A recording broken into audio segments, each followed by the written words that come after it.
Secretary-General for his... The UN Security Council held a meeting on Friday, marking the first anniversary of the Russian invasion into Ukraine, which was launched on the 24th of February last year, as the 15-member body met in New York over Western concerns that Moscow was planning such a move. On this tragic day, when we mourn lives and destinies broken by Russia, I kindly ask everyone to observe a minute of silence in memory of the victims of the aggression. I thank you, Mr. President. US Secretary of State Antony Blinken warned the United Nations Security Council on Friday that it should not be fooled by calls for a temporary or unconditional ceasefire in Ukraine, saying a just and durable peace cannot allow Russia to rest and rearm. Blinken's warning to the Council came just hours after China called for a comprehensive ceasefire as part of a 12-point plan on the war that was largely a reiteration of its approach since Russia launched what it calls a special military operation.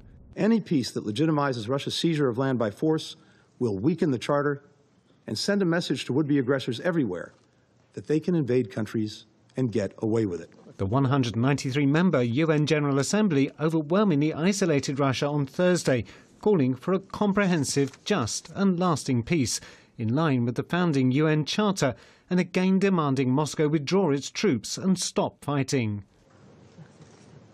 Ukraine's Foreign Minister Dmitry Kuleba told the Security Council that any new peace proposals should be aligned with the demands made by the General Assembly.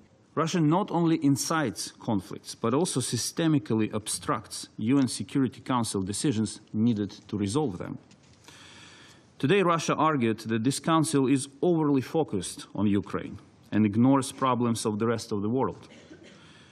Let us all remember the truth. Russia is the problem of the world. UN Secretary-General Antonio Guterres highlighted the ongoing humanitarian crisis across Ukraine, which affected millions of civilians. Life is a living hell for the people of Ukraine. An estimated 17.6 million people, nearly 40% of the population of Ukraine, require humanitarian assistance and protection. The crisis has erased 30% of pre-war jobs. The World Food Programme estimates that nearly 40% of Ukrainians are unable to afford or access enough food.